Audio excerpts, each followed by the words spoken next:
Typhoon Tino has officially entered the Philippine area of responsibility. Residents in Cebu are now on alert as tropical cyclone wind signal number 1 has been raised. As of 2:30 p.m. on Saturday, November 1st, Cebu City is under a blue alert. We're expecting heavy rainfall, strong winds, and rough seas, so please stay vigilant.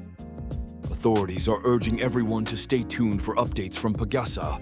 Make sure to secure any outdoor items and avoid travel in vulnerable areas. Barangay officials and disaster risk teams are on heightened alert. They're ready to respond quickly to any landslides or flash floods as the storm approaches.